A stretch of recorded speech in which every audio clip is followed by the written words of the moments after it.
Welcome to my webcast series, Making a Difference. Today I want to talk about resolving the chronic pain and opioid syndemic.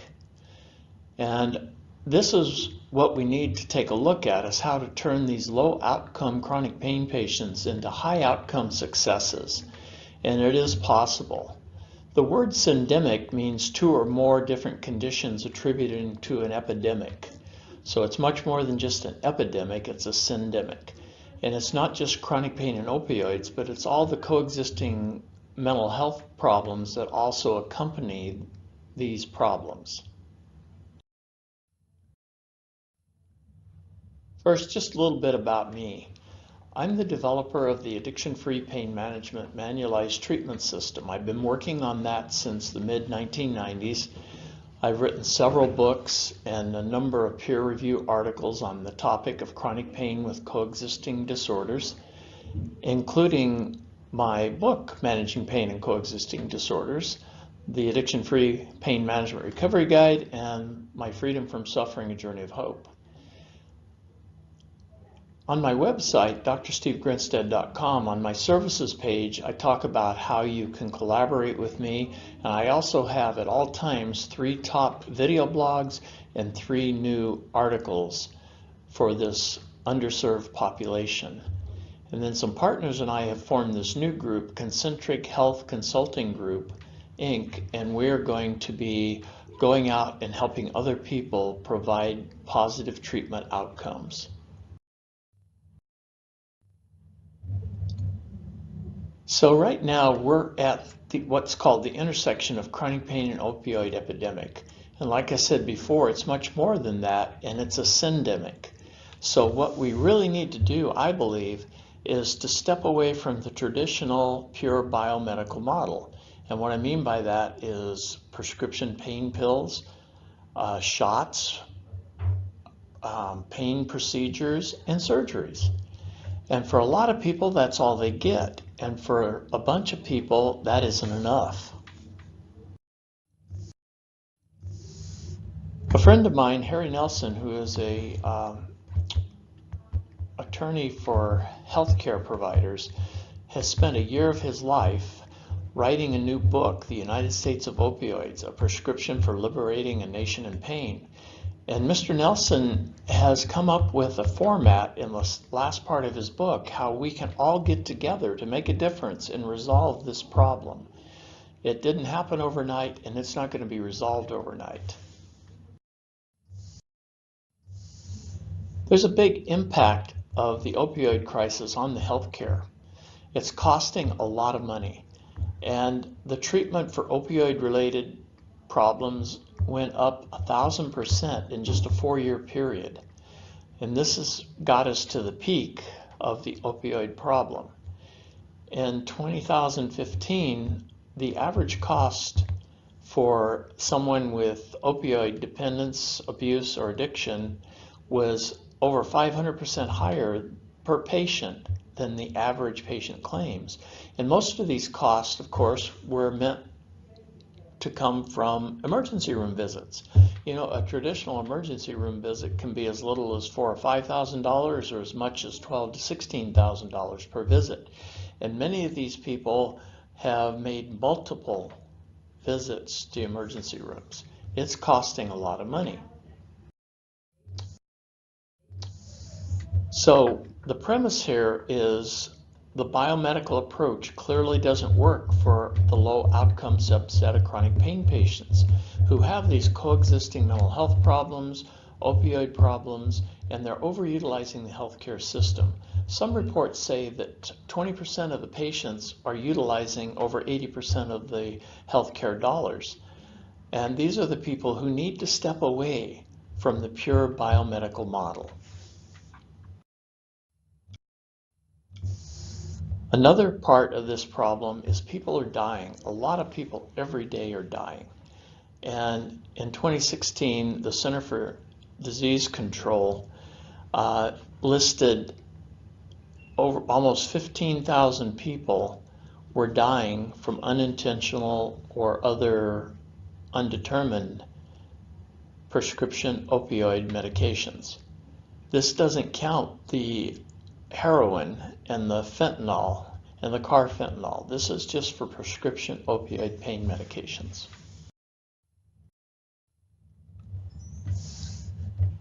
But overdoses are just the tip of this little iceberg here, because for every overdose, there's at least 10 treatment admissions for misuse, abuse, or addiction.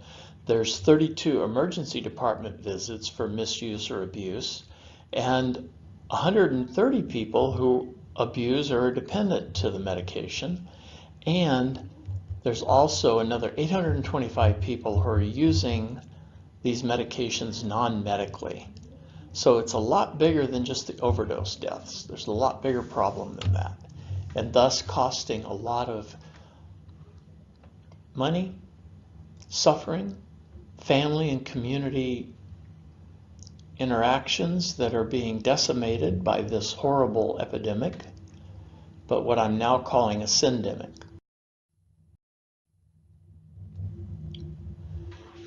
Part of why I think we're in this problem is because of what I coined the coexisting chronic pain syndrome. I used to call it the addiction pain syndrome, but it's much more than just substance use disorders. It's also all the mental health problems. So let's take a look at it like this. The traditional chronic pain patient has a whole series of ways that their lives are impacted biologically, psychologically, socially, and spiritually. People with mental health problems like depression, anxiety, post-traumatic stress disorder, etc., they have a whole other areas of impact biologically, psychologically, socially, and spiritually. And then we have the people with the substance use disorder, or what we call addiction, and they have a different, similar but different set of negative consequences. This leads to a synergistic effect, which I call the coexisting chronic pain syndrome. What's been happening traditionally, though, is people were getting the pain dealt with in one area, the mental health problems in a different area, the substance use disorders at yet a different problem, and they were using sequential treatment. And I believe we need much more than that. And what we really need is integrated. What I mean by that is a multidisciplinary team working together concurrently, and they target and they're collaborative with the patients to come up with a really good proactive treatment plan. On the right of the slide, you'll see the patient standing in the center of the bullseye.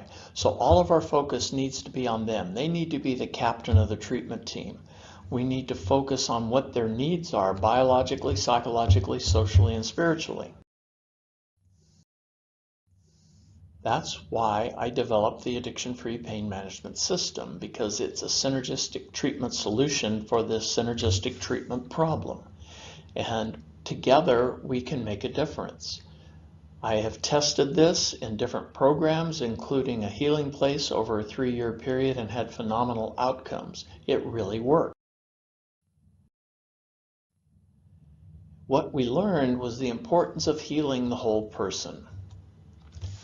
So we need to look at the whole person, look at not just their chronic pain problems, but what are they doing in the area of medication misuse, abuse, pseudo-addiction, or addiction?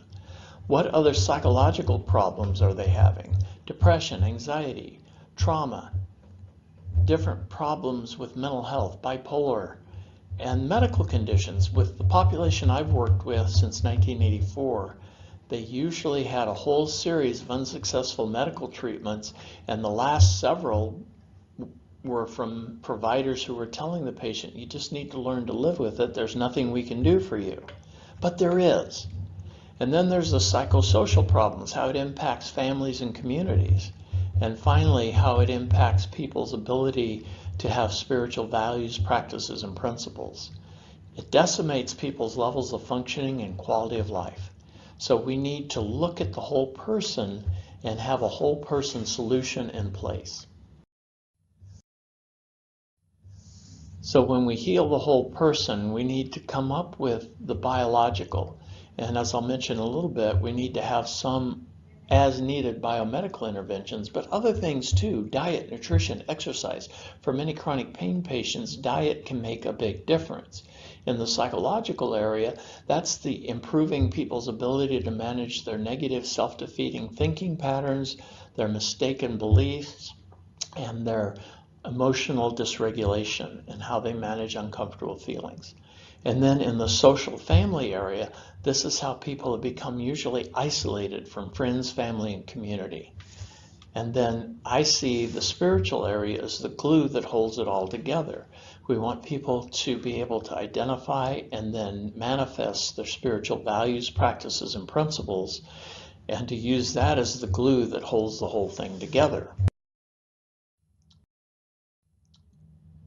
One of the things that's a big hot topic in the treatment industry today is medication-assisted treatment, MAT. Well, I want to add the phrase recovery-friendly medication-assisted treatment. And this is not just for the pain disorders, but also for the mental health problems.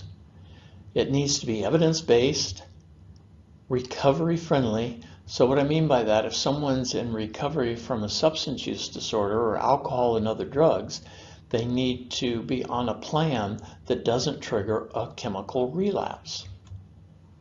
We want to start low and go slow, minimum effective low dose, while at the same time now, they're just not depending on this alone. This is just one piece of the puzzle. They're learning other non-medication based coping strategies. It needs to be individualized and strategic. There's no magic formula here. There's no one size fits all. That would be really nice, but it just doesn't happen because everybody is different. Everybody metabolizes medications differently, for example, and everybody has different needs on how they've been impacted. They have different genetics and environmental predispositions. There needs to be compliant monitoring. What I mean by that is random urine drug testing to make sure that people are using what they're supposed to be using and not using anything they're not supposed to be using. And it needs to be cost effective. And we really want to help people do that because some people, if they have to choose between medication and eating, guess which way they're going to go. So we need to find a way to make this affordable for people too. Now, medication is not enough. We need to come up with some holistic practices or non-medication based, non-pharmacological.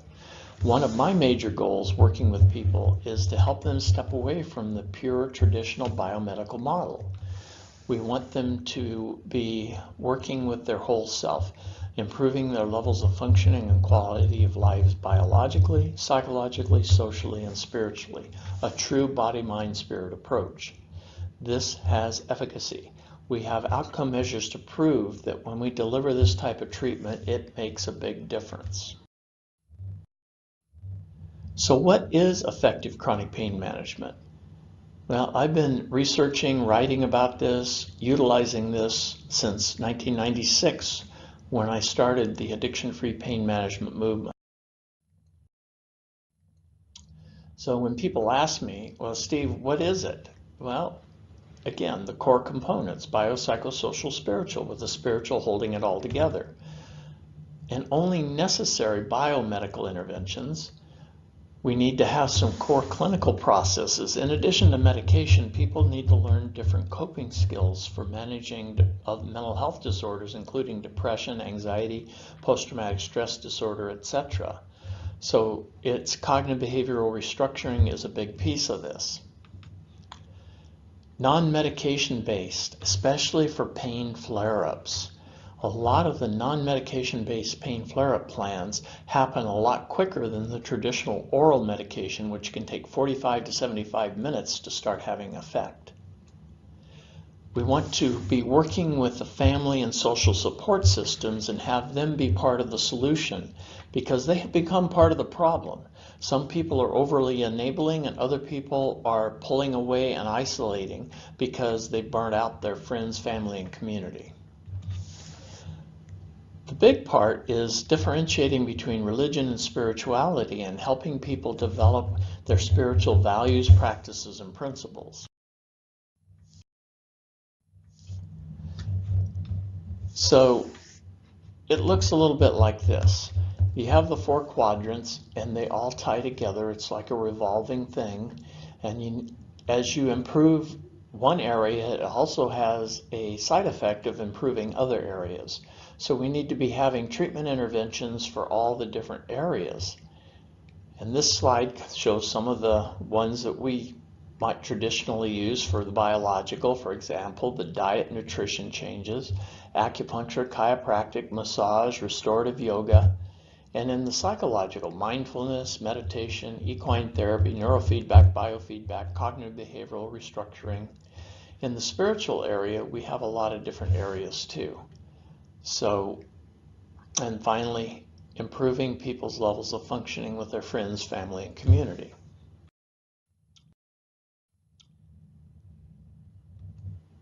The people that have been overutilizing the healthcare dollars have a common theme. They've become a lot of what I call maliciously compliant and half-heartedly following the recommendations with their providers in order to keep the status quo. In a lot of cases, it's so their provider will keep writing a script for the pain medication that may in fact be causing part of the problem because of the opioid-induced hyperalgesic effect.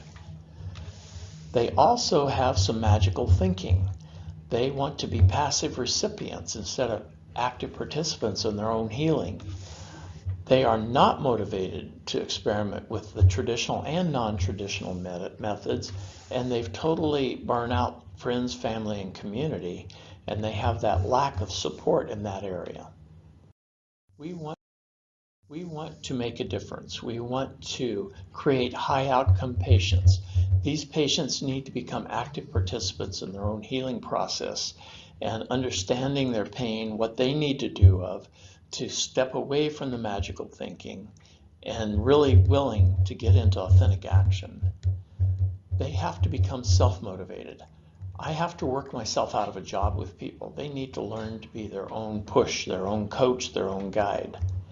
And we need to include the family and friends and community in this and give them concurrent education and treatment where necessary, because if they're not part of the solution, they become part of the problem. And this is just one of my new series, Making a Difference. And I really want to encourage people to share this with patients or with healthcare providers working with chronic pain patients who fit that criteria of needing to step away from the biomedical model. Thank you for being here with me today. I really appreciate it.